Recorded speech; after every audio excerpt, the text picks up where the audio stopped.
Hello, it's Alicia Danielle, CEO and founder of Become You, your favorite leadership strategist. And today I want to continue our conversation around the Lead Foundation. If you watched my last video, the one about the missing piece to leadership development, you know it's not about the strategy. However, it's about the foundation underneath it. And that foundation has 4 parts: lead, learn, evaluate, articulate, and develop. And today we're going to start with the first one, learn.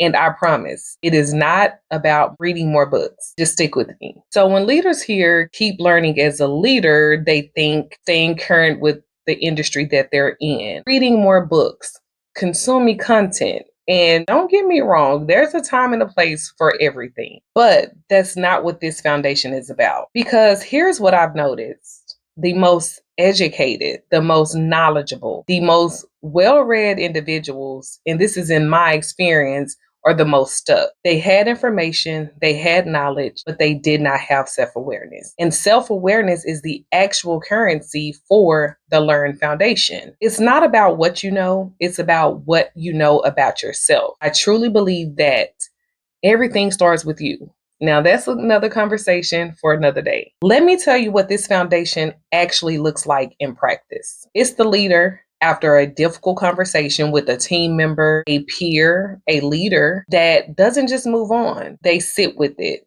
and they ask themselves questions. How did I show up? Where did I shut down? Was I listening to understand, or was I listening to respond? What did I do well? It's leaders that notice under certain pressures how they over communicate, how they go completely quiet, or how they get controlling. And she knows that about herself. And this isn't to beat herself up, but knowing it means she can work with it. And I have to be honest, for the longest time, I thought self-awareness was something soft: yoga, lit candles. I never thought about it as a leadership skill or something to enhance my leadership. What I learned slowly, and when I say slowly and through some difficult sessions, and we'll have to talk about my leadership journey, but for now, trust me, I was literally learning on the job for quite a while.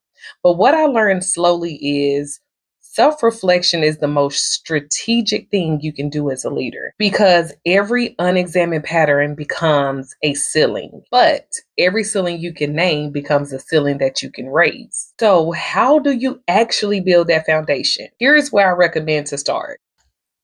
Pick one experience from your week, and this doesn't have to be anything huge or major or big. It just needs to be something with a little change. And ask yourself 3 questions. 1, what actually happened? Not what you tell yourself, but what actually happened. 2, what did I do?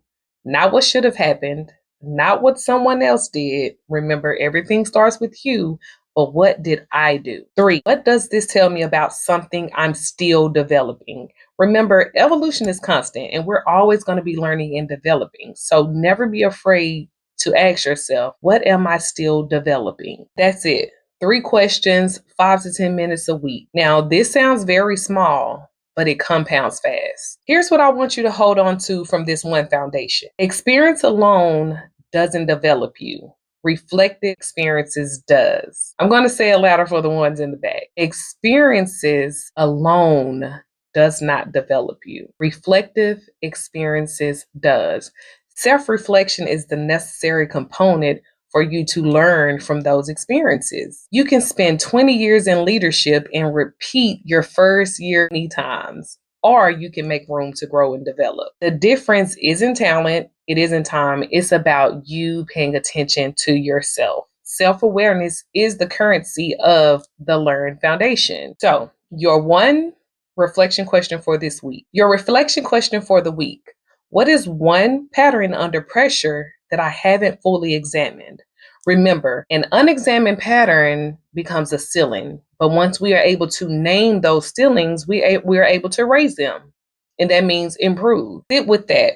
Write it down if you can. Of course, putting pen to paper is always the best, but definitely sit with it. Next week, we're moving to E, evaluate. And if you're someone who can't quite pinpoint the difference between what's urgent and what's not, I think that one would be a great one for you. Subscribe so you don't miss it, and comment on what came to mind when you ask yourself those questions. See you next week.